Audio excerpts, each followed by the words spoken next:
გამარჯობათ მეგობრებო, დღეს ჩვენ ვისაუბრებთ SCP-ზე. გამოიწვიეთ ჩემი არხი. SCP 0.96 არის ძალიან შაშიში.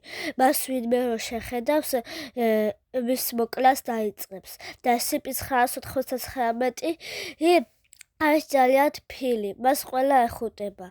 მოკლედ რა მოხდება ერთმანეთს შეეჯიბოთ. ჩემი აზრით SCP 0.96 მას ჩაეხუტება.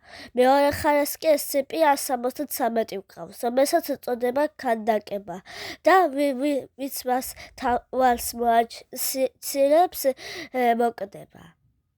ჩემი აზრით ეხაც სულ ასე იქნება და ვინმე არ მოკვდება.